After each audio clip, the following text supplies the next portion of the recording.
Everyone. I'm super excited to be here today with Mr. Bankhead, who was the former CPO of MasterClass. Mr. Bankhead, thank you so much for taking the time to join us today.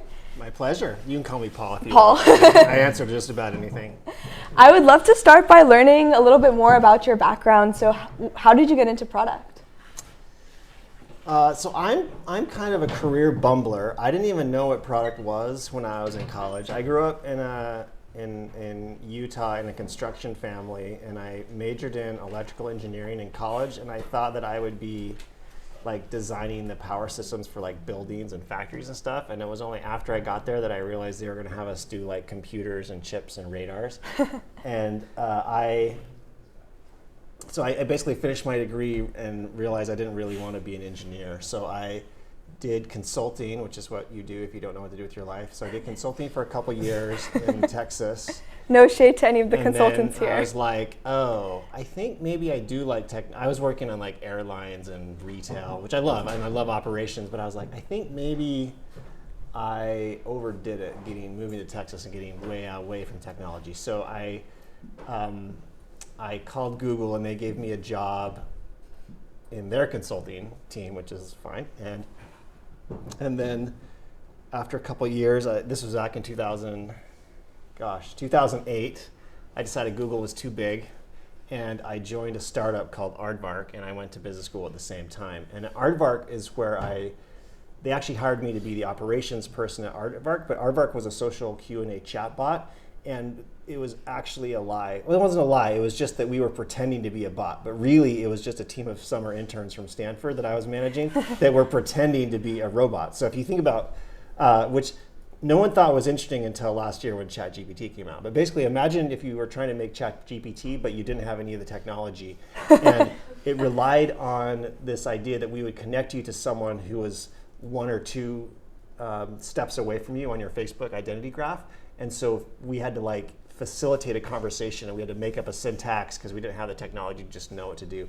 And so that was, my job was like running that team. And then by the time we after 6 months, after my summer interns were like not being creative anymore and they were just following the script, we're like, okay, if you're not using your brains, we can have a computer. So that was my exposure to engineering and product. And then Google bought us about a year and a half after I joined. So I ended up back at Google, and they put me and my whole team in the customer service department of Google, which is a fine place to be, but it's not really where we belonged. And so after I like farmed out the various pieces of my team to where they belonged at Google, I actually had accepted a job in another part of Google customer service because I thought of myself as an operations person. And I got a call from a guy named Jerry Dishler who ran most of Google, like until still is a big fancy person at Google. But he called me and offered me a job in product management, and I didn't really even know what product management was. And I said, no, I don't want to do that.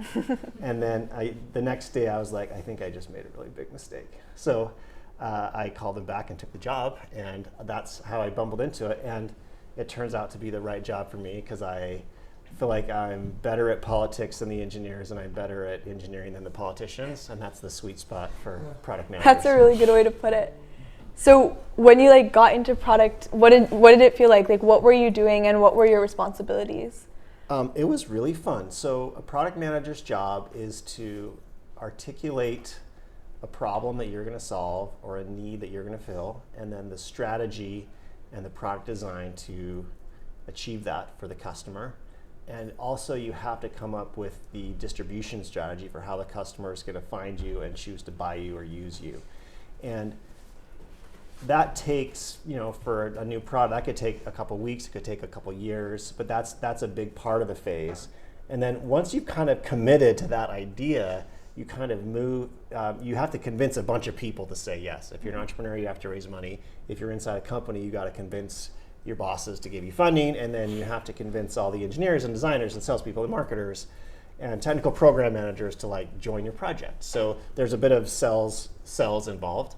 And then you go to work and you talk to customers, you do user research, you work with your designers to come up with a design, you work with the engineers to come up with a system, you get them to build it, and it's especially when you're we call it an IC, or individual contributor product manager, you're basically sitting with 10 of your best friends every day making something.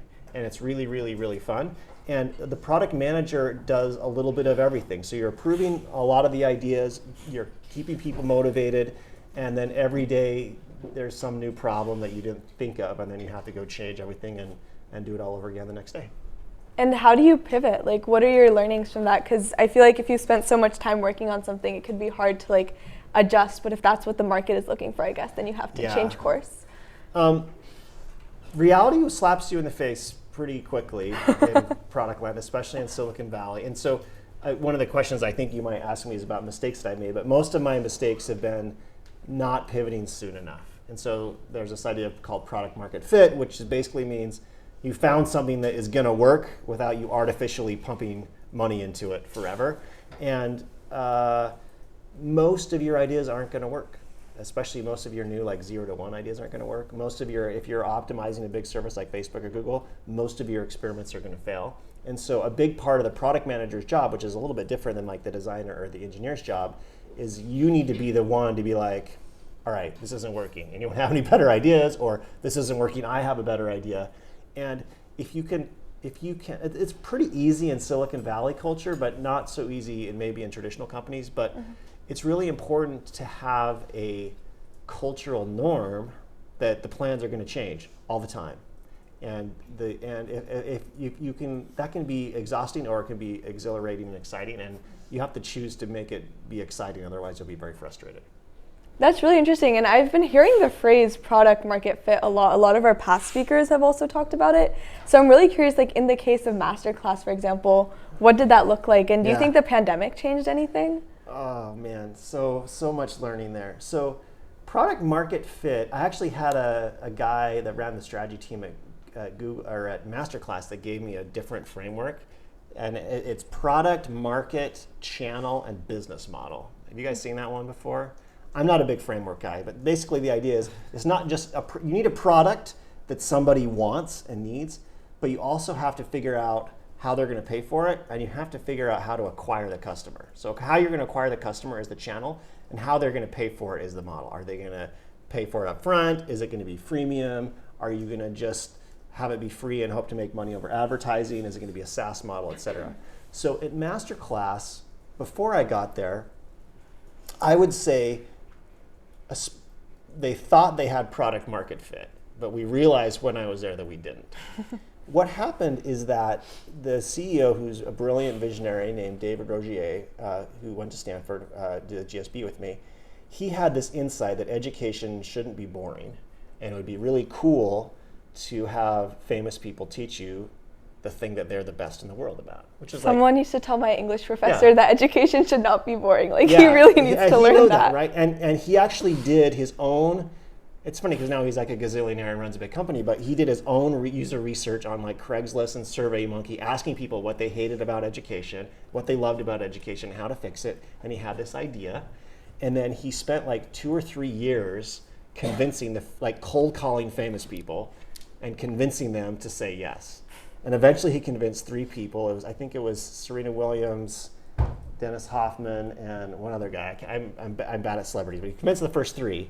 And while he was convincing them, he was creating fake classes with like his own camcorder and like showing it to his parents and being like, is this interesting? Is this interesting? Like, should they sit? Should they stand? Should they lecture? Should they give you assignments? And so he came up with his first 3 ideas, and he hired some fancy filmmakers in LA and got these 3 famous people to do the first 3 classes.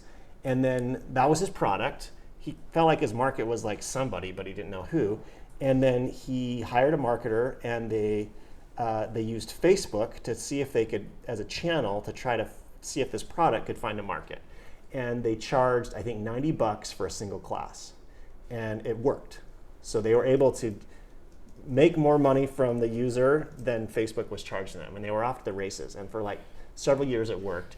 And then it started like, things changed, right? So then it started to be a little harder for each additional class to convince new people to buy. And they realized they needed to pivot the company to a subscription model like Netflix. So instead of selling single classes, since it's a fixed cost business, we'd already made the classes, maybe we could upgrade it to a subscription, make it all you can eat. And so my predecessor, a really awesome guy named Mark, put that into place, and they started selling what we call an all access pass for $180. So it's all the classes at MasterClass for $180.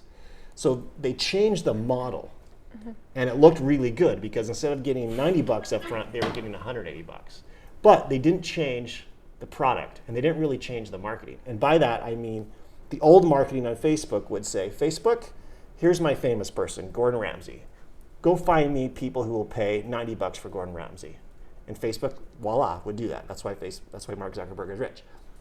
And when we changed to a subscription model, we found that it didn't really work to say, hey, Facebook, there's like all-you-can-eat MasterClass, lots and lots of celebrities. It's going to be awesome. It was still, hey, MasterClass, Gordon Ramsay's teaching hey, user, Gordon Ramsay's teaching on MasterClass, and you can have everybody else too. So even though we had switched to an all-you-can-eat model, we were targeting and acquiring customers that had a single instructor in mind. Can you think of what might go wrong with that eventually? Anyone? They could only pay for like 1 month of the service and watch who they want to and then quit after. Yeah, retention was the problem, right? So because the marketing was still like on a single class, people would come in, they would buy a year subscription for $180, and they'd watch like that class, they loved it, maybe watch one other, and then their engagement went down over time, and that engagement wasn't enough to motivate them to renew at the end of the year. And so that was kind of the challenge when I arrived. And they got a temporary reprieve because during the pandemic, everything that was streaming was hot, right? So like MasterClass like tripled or something like that in 1 year during the pandemic. We were selling like hotcakes. And that made everyone in the company, including me, think that we had more product market fit than we did. So fast forward 6 months into my tenure, two things happened. The pandemic ended, and iOS 14.5 came out. And I don't know if you remember, but iOS 14.5 was basically Apple's way of saying, we can have everybody's data, but Facebook can't have everybody's data. And it broke Facebook. And our cost of acquisition went up by like 2 or 3x like that. And so, whereas before, I would say we had market channel business model fit because people were paying for it and it was working. The pandemic was boosting us, and Facebook was so good that it made it so that we could still make money doing this narrow targeting. When Facebook stopped being able to find the super fans for a single celebrity and cheaply give them to us, it broke our business. So we had to start over. So we had to find new channels. We had to increase our retention rate, which meant we needed to increase our engagement. We needed people to watch more than a couple classes. And we found out they didn't need to watch like every day like Netflix. We just needed them, if they came once a month, that would be enough MasterClass to get them to renew. And so we changed the entire marketing team, the entire content team, and the entire content strategy to be less about what the celebrity wants to say and more about what we think the user wants to hear. And also we changed the craftsmanship of how the content is created to be more documentary style and more of a story, so it would keep users engaged for longer. And it was a very disruptive time where we had to do layoffs. I hired a whole bunch of people my first year. I fired a bunch of people, including myself, the second year. And so the company is now in a much better place, having gone through that pivot. And since then, Facebook has started working again. So we got our channel back. I changed the pricing from a single pricing model to having a low, medium, high price, because I always felt intuitively the price was too high, but it took me 1.5 years to prove it. So we changed the prices, which changed the model. We changed the product, which is really the content. And I think now the company's in a better spot with regard to product market fit. That's a lot of changes. So how do you like decide what to change? Like, are you talking to customers? Are you running surveys? Are you looking at data? Like, how do you build conviction, I guess, around what's the right it depends decision? on what you're doing. So if you're building an entirely new product, like then you're not really a product manager so much as an entrepreneur, which is a little bit different. But I'll say if you're working for someone else and you're working on a product that already exists, you do two things. One is you have metrics, and you decide how you're going to measure the engagement or the revenue or the progress of your company, and you watch those metrics. And if they go up, you're happy, and if they're down, you're sad. And if they're going down, you dive in and try to figure out what is it about the user that's not working. The other thing that you do is you talk to customers. So if you're in a B2B business, you have a sales team, you arrange conversations with your buyers, If you're in a B2C business, you work with your user research team and you go get panels of users and you just sit down and talk to them. As a product manager, when you're starting out, sometimes you have time to do some of that user research yourself, but once you're operating at a reasonable scale, you might have a whole person, like a user researcher, whose only job is to talk to users every day and then summarize the insights. And so as a CPO, I had a couple hundred people working for me. I would say, hey guys, things aren't working. What are the user insights from talking to users? And by the time I got to MasterClass, for example, there were reams and reams and reams of this data, and by looking through them, I was able to see like, okay, the customers are telling us, they like this about the content, they don't like this about the content. As a product guy, technology guy, can't fix that, but the Hollywood side of MasterClass can. And then what I looked at, the metrics, I could look at these engagement patterns. Okay, they're watching one class, they would binge their first class in like 2 weeks, then they might start 2 other classes and only nibble, and then they might fall off. And so that told me that the content needed improving. In addition, we made a bunch of changes to the products. And then in terms of the pricing, we can see the retention rates, right? We do this cohort analysis. You keep track in a subscription business of every person, when they showed up, when they left, when they churned, every month. Was it seasonal? Was it holiday? You interrogate that data like crazy. And intuitively, as a user, I had this hunch that the money I was paying for MasterClass was too much for the amount of time I spent watching it. And nobody in the company believed that when I showed up. And I ran probably 40 or 30 or 40 experiments of all different price points and pricing structures across multiple countries. And because it was an annual subscription, it took a year for those experiments to find out what their retention or their renewal rates would be. And I eventually came up with the data from these experiments that showed that we could dramatically increase the number of customers that would buy MasterClass if we lowered the price by like 30%. And we would basically break even up front, but on the renewal, we would start to make extra money. So it was kind of ROI positive, but it also helped us feel good that we were furthering the mission, because it was a very mission-driven business, by giving access to more people. And so for that one, I had I got conviction myself, because I knew how I saw the data and I knew how the interaction with the Facebook algorithm was going to work. And other people in the company did not have that intuition of how the algorithm was going to work. And so it took me 6 months to convince the finance team, the CFO, the CEO, and the board. So that was a big decision, but it took a long time. Little decisions like what we would call growth hacking, maybe changing the size of a button or changing the text on a page, I didn't even get involved in those decisions.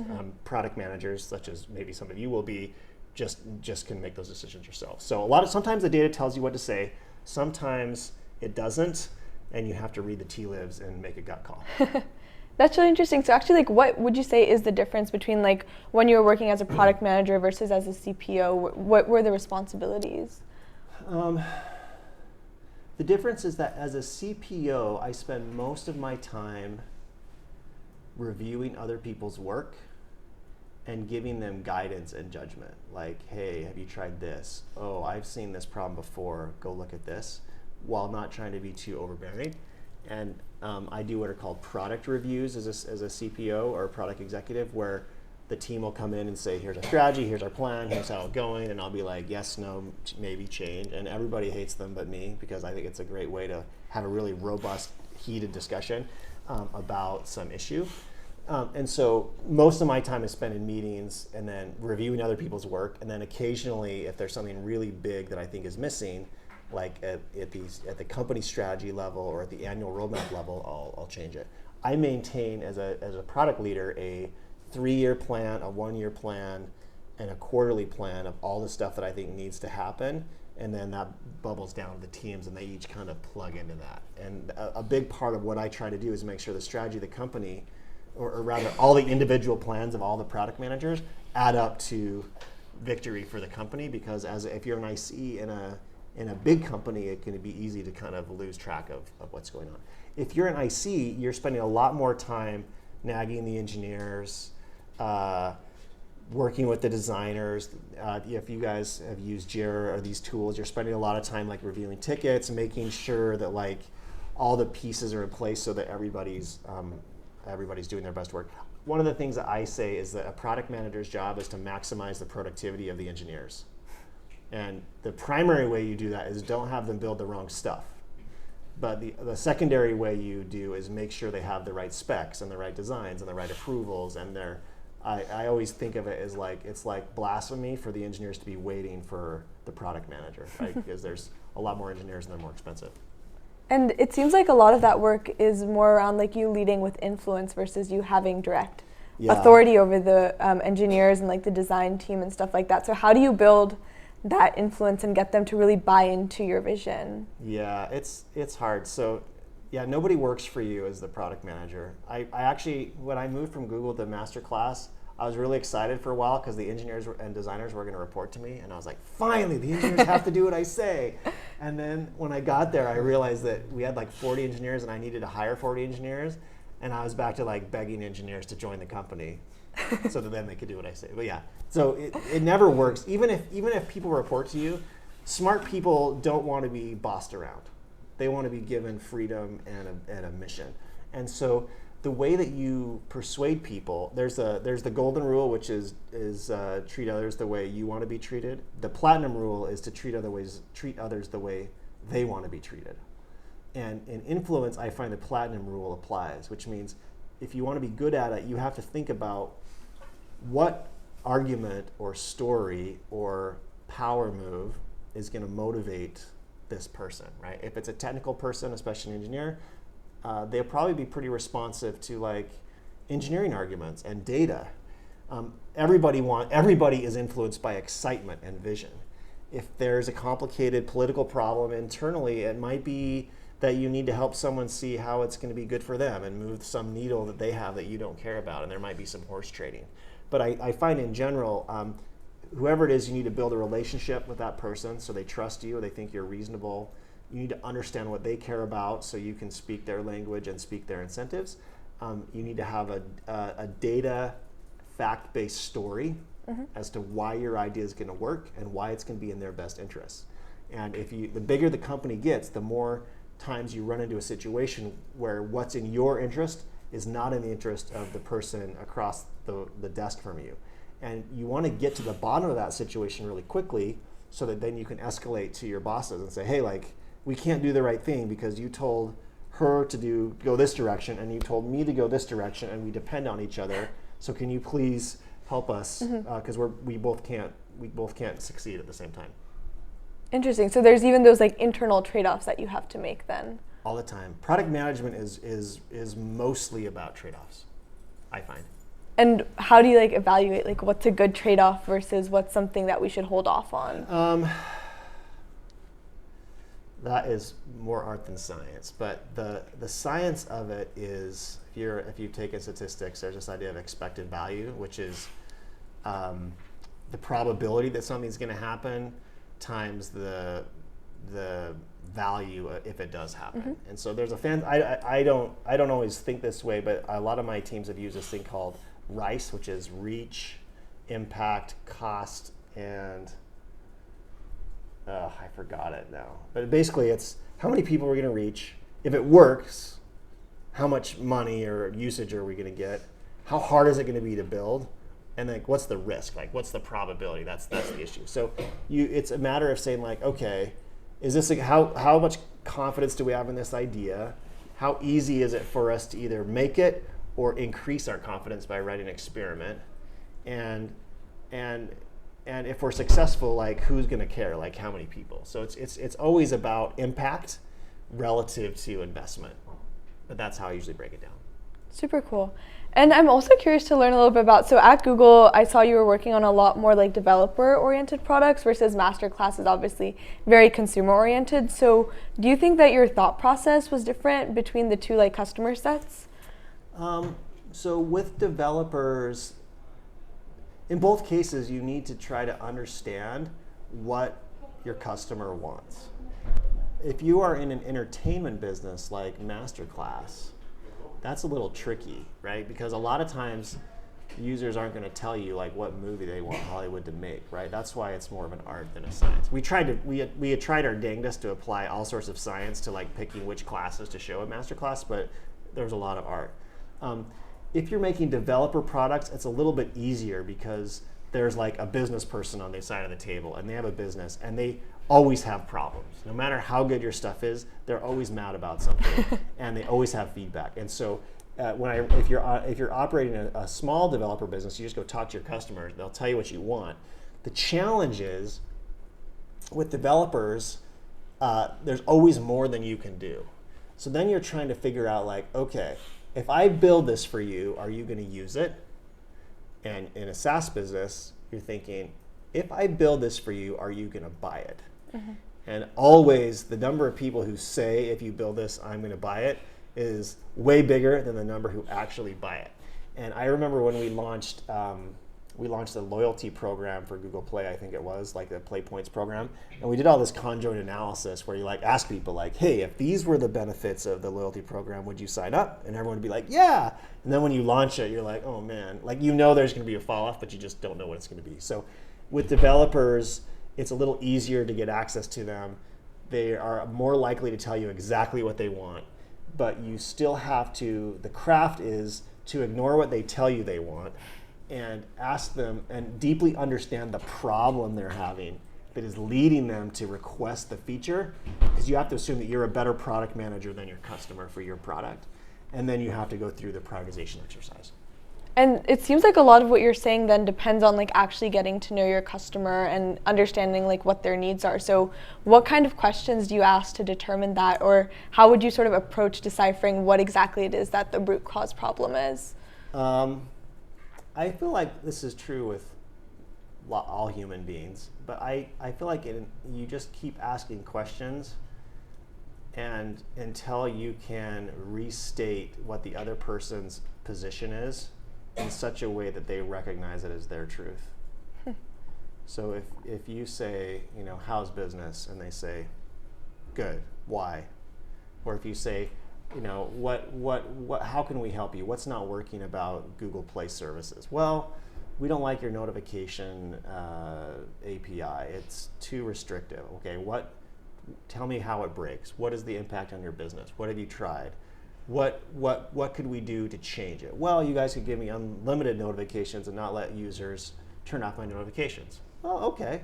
And what's the business impact of that? And so you can in that example which I just made up, maybe the problem is, you know, they want to foist their crap on users, but we have to protect the users. So then I have to have a conversation with the developer. Okay, imagine if all 200 apps on the phone had unlimited notifications to users. What would that do to the Android ecosystem as a whole? Probably people would stop using it, and you'd be stuck dealing with Apple, who are way meaner than me, finding a deep understanding of customer needs online, and then, you know, come back with your offer later once you know what you're actually going to build. Very neat. And I'm curious, do you think that there was a difference between working at a larger company like Google versus working on product at something like MasterClass, which is smaller scale? I mean, MasterClass was still pretty big. Like I probably had 30 product managers. So there's a couple differences. The first is that if you work at a public company, you're still going to get paid even if you fail.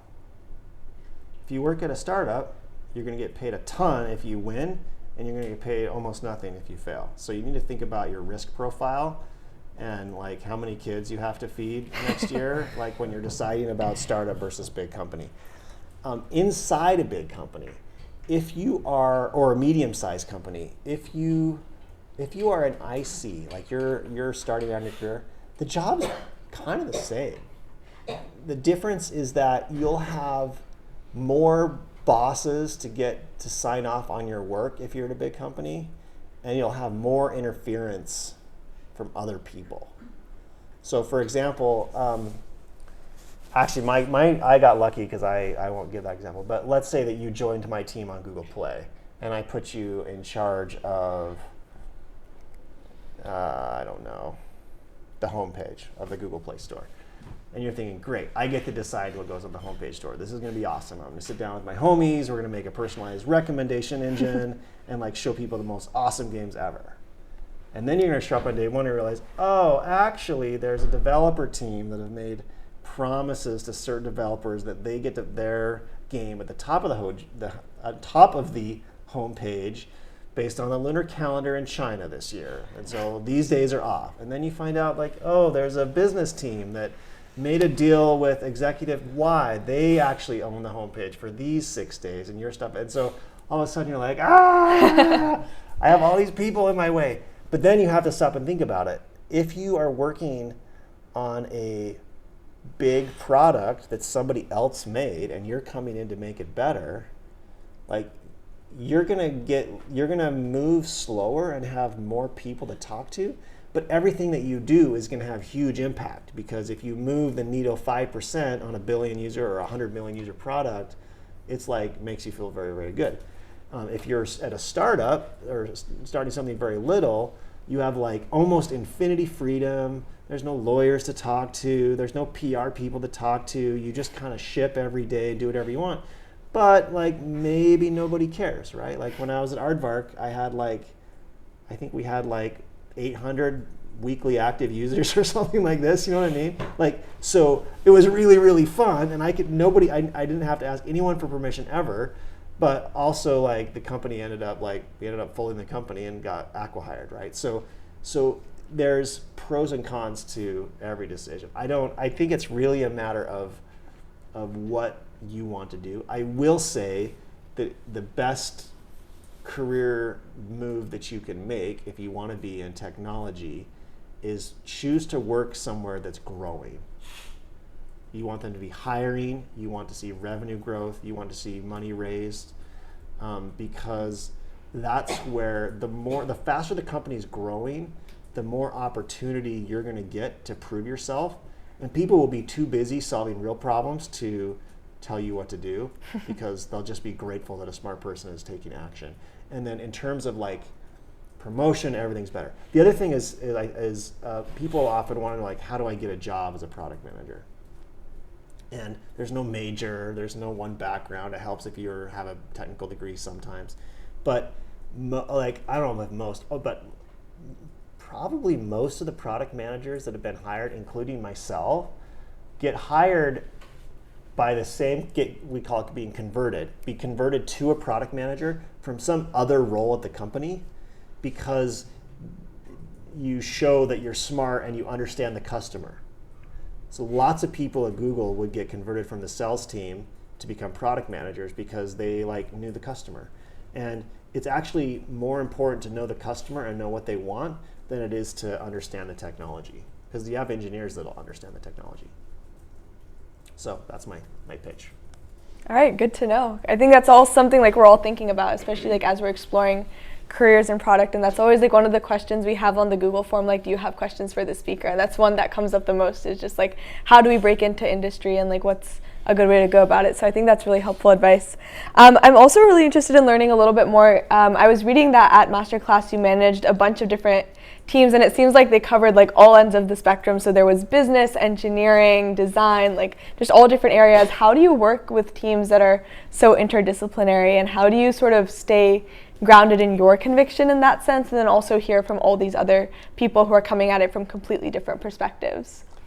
Good question. So one of the things that's important to understand when you take a job is who's going to make the decisions.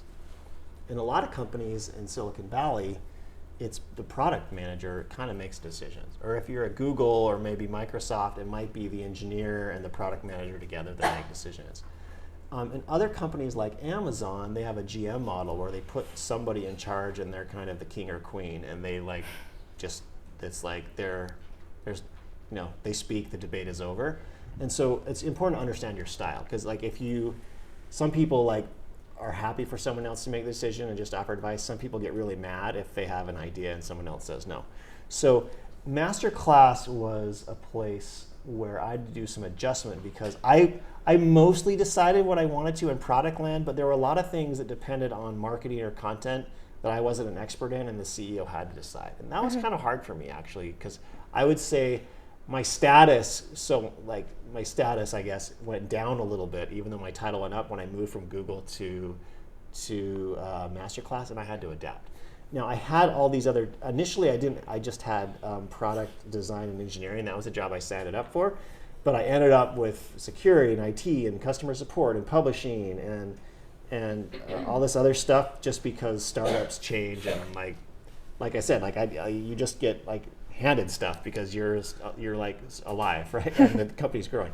So I talked a little bit earlier about the platinum rule, and when you're an executive, and you can start this early in your careers, you really have to moderate your tone and your style and to who you're dealing with, right? So for example, if I'm in a meeting and I have a very junior like designer, I'm not saying all designers are fragile, but they tend to be not as,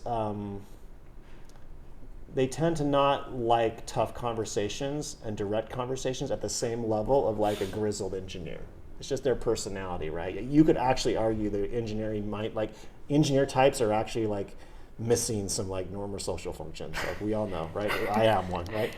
And so I think of the designers as more artists. So I try to be very, very gentle, and I try to ask open-ended questions. If I think their design sucks, I don't say that. I might say, what do you think about this idea, right? And it's because I've learned over time that if I turn on unfiltered engineer Paul and be like, why did you do it this way? I don't understand. Like that is going to crush them for like a week, and then they won't be able to do their best work.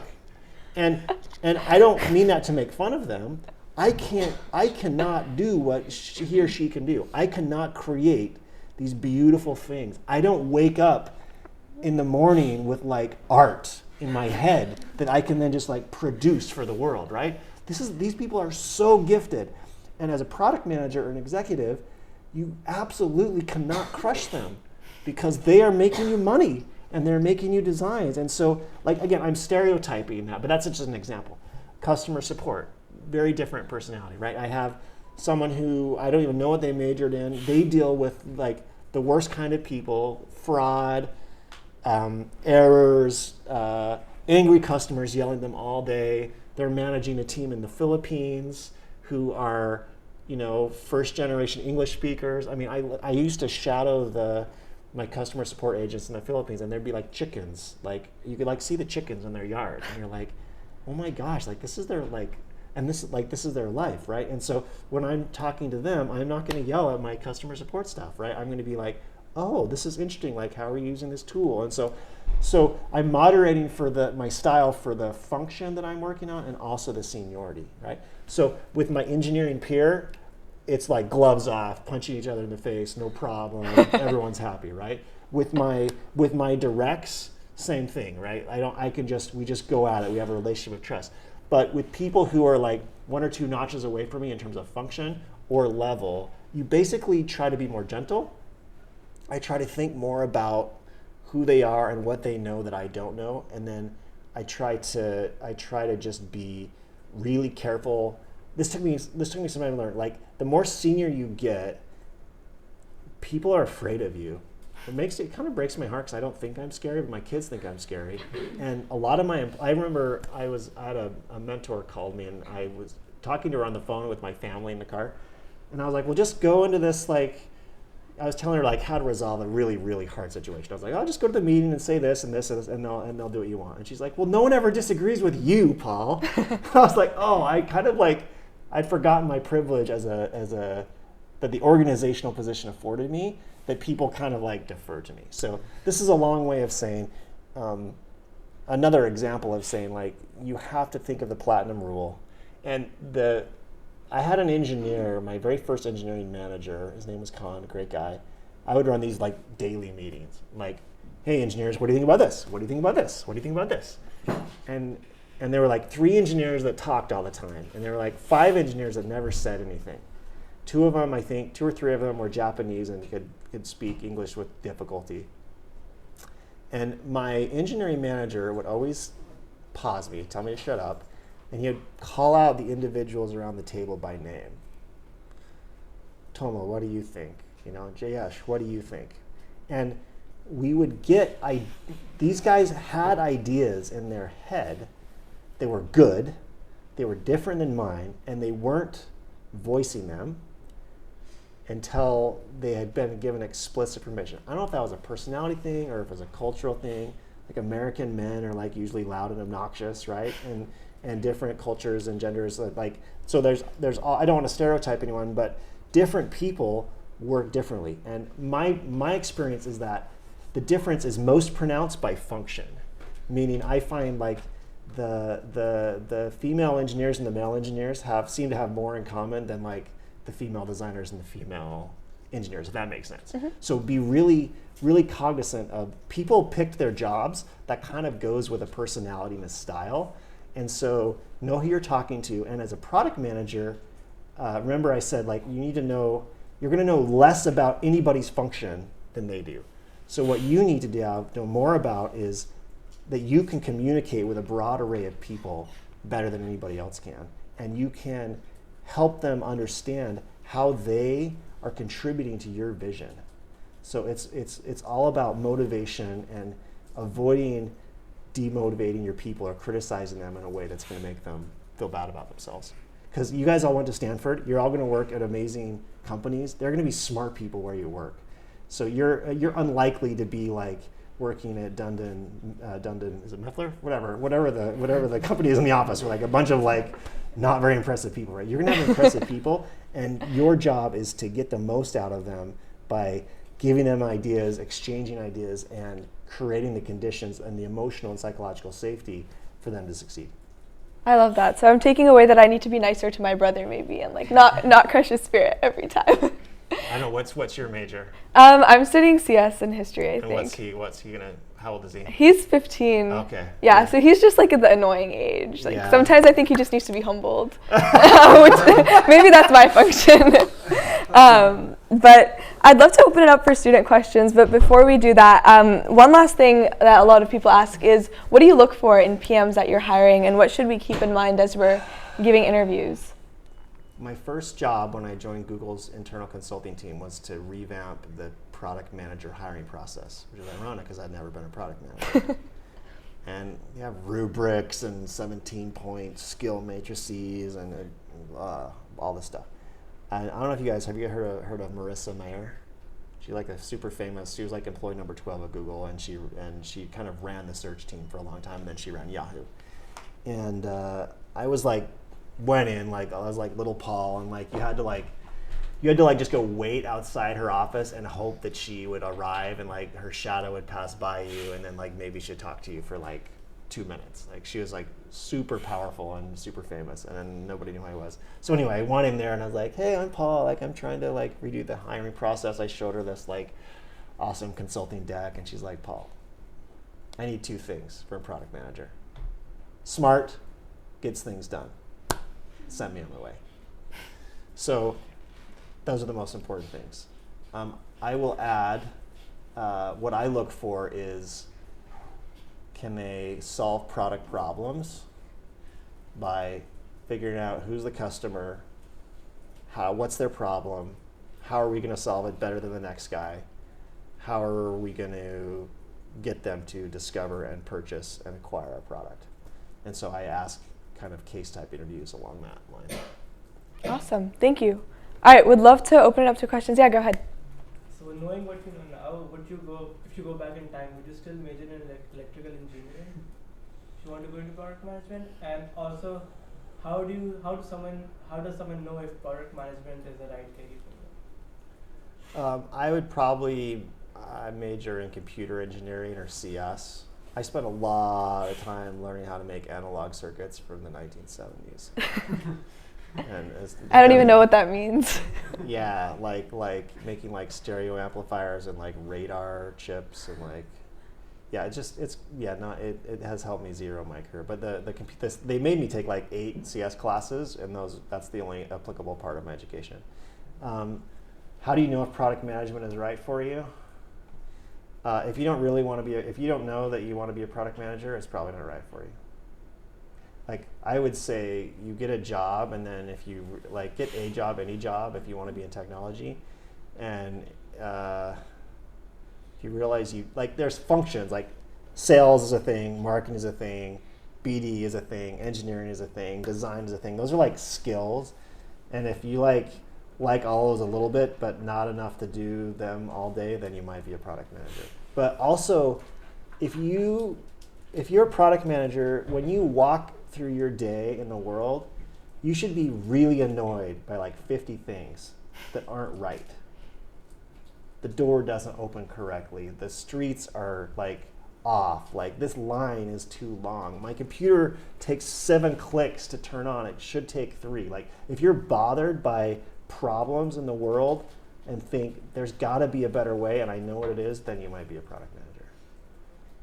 Your question. Yeah, go ahead. Hi, I have a question about digital consumer platforms in general. Yeah. I'm wondering, like, how do you, like, obviously a lot of things about those platforms are like the data from users. I'm wondering how do you sell those data and like to who? And especially as a startup, like why would bigger companies want to buy those kind of data? Give me a concrete example of what you mean by a digital platform. Are you talking like Google and Facebook, or are you talking like a smaller company? I'm talking about like maybe like a startup in like the social media space where like e-commerce, like Okay. like those like why would Amazon or like Google or like Instagram want to buy, or like why do like bigger business want to buy like those data from smaller startups, and how can startups like kind of monetize? Oh, I see. Okay. User data.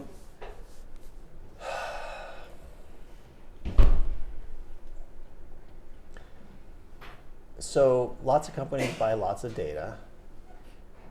Google, the big giants don't need to buy a lot of data because they already know everything about you. But I'll give you an example. Google will buy credit card swipe data and use it to try to figure out which of the people in aggregate clicked on ads and then actually spent money in a store. This was a problem I was working on as a product manager. So there's some startup that said, like, we're going to go get credit card data from the credit card companies, and we're going to sell it to the tech companies, and we're going to figure out the encryption and double blind matching to do it in a relatively privacy-friendly way so that no individual can be identified, but in aggregate we know how many people that looked at this ad and clicked on it went in the store. So that's a startup that exists, right? I think they're called Ramp or something like this. And so, or Live Ramp as an example. So what I will say is if you want to sell data and you're in the consumer space, you need to have a lot of data. You need to have a lot of consumers if you want to be relevant. It works both ways though. Like retailers, for example, like Amazon or Walmart or Target, they have a lot of information about online shoppers and their shopping preferences, which they might be willing to turn around and sell to data brokers. And then there's a whole nother ecosystem where there's no data sold, but just people are cookieing you and building profiles that they use for advertising. So all of it is done, and I would just say that it's important to know, like, if I'm in the data collection business, why are a bunch of users going to give me their data? They better have a good reason. And if I'm if I'm in the data buying business, then you could obviously you have a lot of options to choose for. And you could, as an entrepreneur or product manager, you could kind of put the idea together and run it by some potential buyers and say, hey, if I do this, will you buy it? But I would argue consumer is really hard. Once you have a bunch of consumers, it's usually pretty easy to figure out how to make money, how to monetize them. Even Reddit seems to have figured it out and IPO'd. But it's consumer's hard. Yeah. Yeah. So you work with a lot of talented engineers. What do you think make the very, very good ones? What sets them apart? The TEDx engineer. What No, sets them apart? Talented. engineer. Oh, talented, yeah. Well, I call it a 10x engineer, which means the very best engineers are worth 10 times as much as the good engineers, but not the best engineers.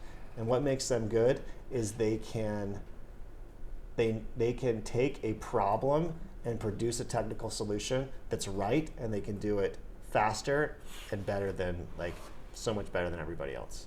And if you're on like the far side of the bell curve in terms of capability, the amount of money that you make for your employer is like versus the rest of us kind of normal people. What about on the designer side? It's hard to be a 10x designer in technology. If you're in like making cars, like Franz at Tesla, like the car is like one guy like made that with his bare hands. In design, like if you work at Apple or something, the way you would I would argue be a 10x designer is that you can anticipate consumer trends and preferences and make stuff. You can design shapes and colors and forms that human beings are going to want, even without being able to articulate that they want them. It's basically what makes a great artist or musician, right? Why is Taylor Swift a gazillionaire? Because everybody loves her song. How does she do that? I don't know. But design is that way too. Awesome. Yeah, go ahead. Sorry. Go ahead. Am I good? Yeah, go ahead. Yeah. When you talked about going from one class for $90 to a subscription for $180, I was wondering, was the thought process there to convert people who were only buying one class to go for the bigger subscription, or like people who weren't buying a class period because 90 was too high of a per unit price point to then think 180? It was the former. We're getting more money from the same users. We actually stopped selling the single classes. Interesting. Yeah. Sorry, you in the pink? So you mentioned earlier that there was one point that MasterClass lost a channel from like Facebook and had to change to something else. Like, how did that change happen? Like, when there's like kind of outside forces happening, like how do like the whole PM team like make rapid change? Yeah. Take reaction? So the first thing is that there were two things wrong. The first is that our channel died, and the other thing is that the death of that channel helped us realize that our content wasn't engaging enough. Changing the content basically meant find a bunch of new people to make the content who know how to make good content. And I don't understand celebrities or Hollywood, so I don't know how they do it, but it was like change the people. On the channel thing, that was a combination of what's the paywall look like and what do the ads look like and what's the interaction between those. And we actually declared martial law inside MasterClass, and we took a piece of the market. So that we had a CMO and we had a CPO. We took all the people that were working on this problem, and we basically put a third party who was the COO in charge of this team, this cross-functional team, as a way of breaking down approval barriers and letting them move fast. I didn't love that because I was like giving up my autonomy, but I understood why. And then we basically said, you guys are going to try 12 new channels, and you've got 6 months to figure out, or else we're all, going to be on the streets. And they two things happened. They figured out a lot of new channels and made a lot of progress on what's the message and how does that match the landing page. And then also Facebook, fortunately for us, I think started working again. Awesome. Any other questions? Yeah, go ahead. I'm curious about what the user analytics are on how many people follow the videos and actually try to learn from them, follow the tutorials, and how many watch them just for entertainment. And based on that, do you see MasterClass at its core as an educational service or an entertainment? That's the... Because I noticed you said entertainment too, and I was like, oh, I've always seen it as education. It's edutainment. It's edutainment. And the thing that makes MasterClass hard is it's in the middle. And which means it's better for you than Netflix, but it's not as easy to watch as Netflix. It's easier to watch than like some random psychology class on Coursera, but probably not as good for you. So it's like it's like the best of both worlds and the worst of both worlds. And we would always debate like, should we go entertainment? And then we like feel bad about ourselves. But more people watch our videos. We're like, oh no, let's go education. And actually one of my first jobs was to build this big heavy duty learning platform like Coursera with like assignments and a TA and community, and it was during the pandemic and like nobody could do anything, so we're like, they might as well learn, and like we were really excited about it. And when people said they were going to use it and they were going to buy it, and the sad truth that I learned from that project is that lots of people say they want to learn and they say they're going to put in the effort.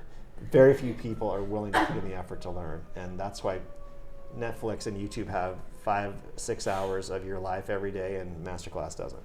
It's just but we had endless debates, and the answer is we don't know what it is. It's edutainment. A follow up on that. What's next for MasterClass in your head? Like, what's the vision from now on? I've been out of the company for a year, Yeah. but I will say the vision has always been to allow everybody in the world to learn from the world's best. And that vision has not changed. I think what is changing is trying to find that right balance in being educational and entertaining enough that you watch it, because something that's educational that nobody uses doesn't help the world be a better place.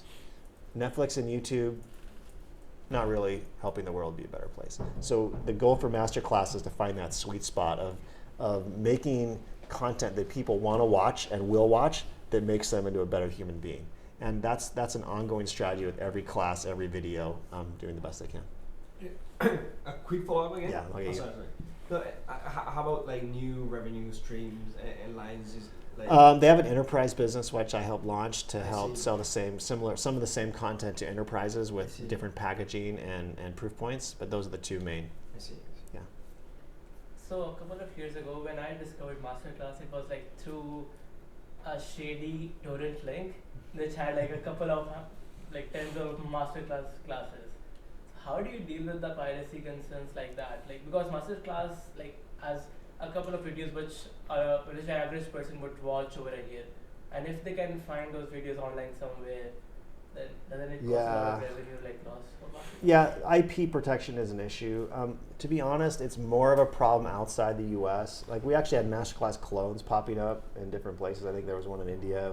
They use all our font and basically our name. And so, if you feel like there's an institution that's really getting traction that's hurting you, you like work through the legal system to shut them down. If like a couple random like CS students at Stanford decide to like hack our site in BitTorrent, like every quarter I would have to decide do we want to encrypt our streaming service or not to like not do this. And every quarter I was like, it's not worth like the 5 engineer quarter it's going to take. So it wasn't a huge problem for us at our scale, but this is a good trade-off. Yeah. I have 2 questions actually. Okay. So the first one is do you feel like that example is actually good marketing? And the second is, what are you doing now after you left?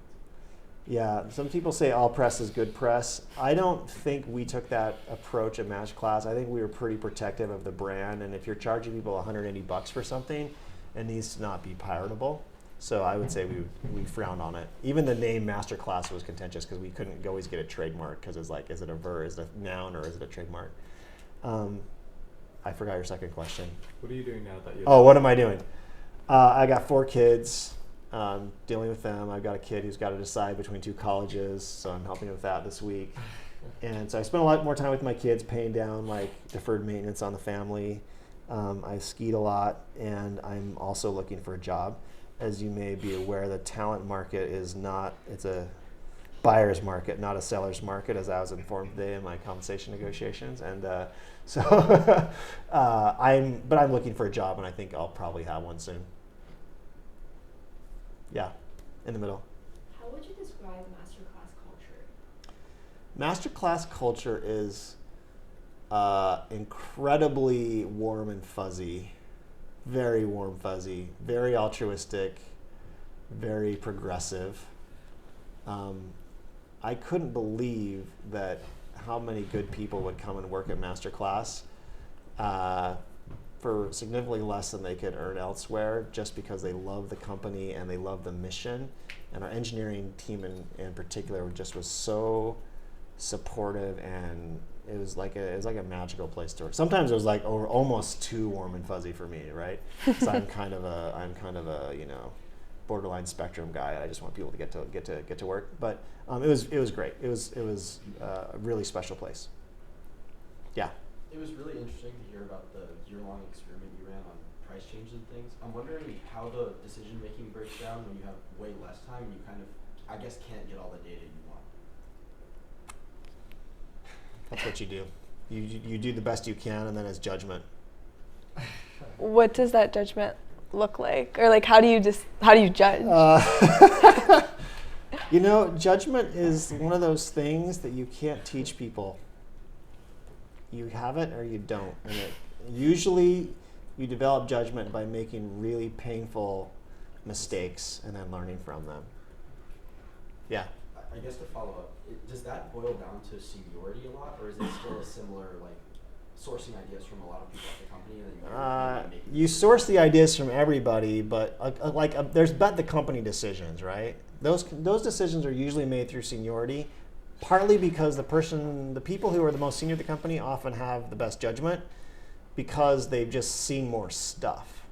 And then partly is organizational power plays something. One of the things I didn't realize till I became an executive is that, like, as an IC, like, let's running experiments on Google.com. I ran I don't know, 7 or 8 experiments a year on Google.com. Every one of them, I had to write a 20-page paper with statistics and dashboards and regressions and reading tea leaves, and I had to ask 80 people for approval. It was super painful, right? The big boss at Google saw 30 experiments a day. So just think about his pattern recognition versus my pattern recognition. So when this experience and pattern recognition accumulates through your career, so the more senior you get, the more stuff you see that wasn't your ideas, and so then you're learning from everybody's mistakes underneath you, and so that just makes you smarter and get more, but not smarter, but more experienced. And so that's why leaders are, a lot of times they're right. It's not because they're smarter than you, it's that they've learned from the mistakes of themselves and you and 200 people like you for the last 10 years. And so a lot of times there's like type 1 and type 2 thinking where I know something is right or wrong and I can't explain why. And it takes me sometimes days to figure out the why. Yeah. How do you define smartness? I define it as when we're around a whiteboard having a conversation, how long does it take you to understand my idea and how good are your ideas and how fast can you spit them back at me?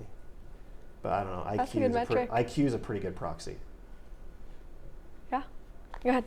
Why has Facebook been your primary channel of getting new users instead of other social media channels like YouTube? They just beat the crap out of everybody else. Do they have more targeted data? You measure an advertising channel in terms of reach and cost to acquire a customer. And Facebook has everybody, and they have so much data about everybody, and their algorithms are so good that they can send me more qualified traffic at a lower price than any other platform if you're in the direct-to-consumer business. Now, I will caveat that in a demand generation format. So if you're trying to do brand advertising, like meaning if people aren't looking for what you have, Facebook is the king. If people are looking for what you have, then Google's the king because Google has search. So if you're trying to generate latent demand, like that's why if you look at the ads in my Facebook feed are always like interesting things that would never occur to me that I need, like random high-end t-shirts. You're like, who knew that there was an $85 t-shirt? But Facebook did. And so same with MasterClass. So if it's like a want or a new category, Facebook is the place for that because you just the browse. But obviously search is Google's domain. And YouTube is trying to compete with Facebook, and they have a lot of reach, but you don't get the, at least at MasterClass we found that it was hard for us to spend as much money on YouTube as we wanted, given how expensive the traffic was and all these kind of things. Is that changing now that young people are leaving Facebook or are not on Facebook? Well, TikTok behaves similarly to Facebook, yeah. But Facebook is, when I say Facebook, I mean Meta. Facebook owns Instagram, WhatsApp, and the Facebook Blue app. Nobody under 25 even opens Facebook anymore, but a lot of them use Instagram, right? Right. And but that's the same. It's the same. It's the same ads, same company. Yeah. What kind of job / company / product are you looking for? And I think what I'm curious about is like, I guess what excites you right now to the point where you would go work for? Yeah, I like public companies who are in the consumer, mostly in the consumer facing space, not necessarily consumer business model, but build end user products where technology is really important to the product. And I feel like there's a team that I can lead that I can make a difference. I'm actually not that picky. I like I like utilities more than entertainment, just because of my personality. Awesome. We'll take one more. So out of curiosity, what does MasterClass's demographics look like? And obviously it's like a pretty high subscription price. What did we call them? Our old CMO would call them CATs, which was curious, aspiring 30-somethings. And that got upgraded to something else. I want to say it was dogs, but I don't think that got. But that upgraded. We upgraded that in the later shift to expand a little bit down on age and a little bit up on age. But it's basically people who aspire to be better and want to learn. And the theory, and I'm not a marketing guy, but the theory was if you get 20 and 30-somethings, those are the cool people, and everyone else will follow them if you create a trend. Mohsen from the School of Medicine. Probably I'm the only one. So from these years that you have gained a lot of insight and experiences, do you have any vision in healthcare? Oh man, I have 8 brothers and sisters. In my family, there's 3 doctors, a nurse, and a health insurance specialist. We have this debate all the time. You have a company. That's true. My view is the problems in healthcare are political, and they're the solution and so there's lots of good ideas, but the third-party payer model gets all the incentives wrong, and as you know, Medicare is a mess, and so I feel like it's a political problem where I don't know how to solve it. There's a lot of product, like you can make a lot of money there's lots of technology that you can sell into the system, and if you're a doctor, you can like replace people's knees and make some money. But I feel like the transformative need in healthcare is that we need to find a better way of aligning the money we spend on the things that are going to actually improve quality of life years for people. And right now, I think we waste a lot of money in the wrong things because the cost decisions are made not by the person paying, and I feel a little bit the same way about education. Like the more distance you get from the person writing the check to the person like getting the service, the more distorted things get. And so I don't work in this space, but those are my May I have dumb a views. follow-up question? Yeah. I wasn't that much familiar with MasterClass, Yeah. but since it's based on education, and you're describing something like the access to the health, right? Yeah. Either you do not know where to go for your care, or you know, but still you have a problem. Yeah. So how will education or some platform like a MasterClass can help the people? Why don't you talk to me after? This is going to be a longer conversation. I think I'm going to lose patience with people. I have some ideas, but it's hard. Awesome. Yeah, we Yeah? can Okay. stop here because I know people have places to be. But thank you guys so much for coming. Thank you so much for being here. A couple things for the Stanford students. So we have a case study event on Thursday where we're going to be diving into a Tesla case study focused on their self-driving model. And then we have a similar event with the CPO of Figma in 2 weeks. So be on the lookout for those. Thank you. See you guys. Thanks, guys. Thank you so much, Paul. Thanks for coming.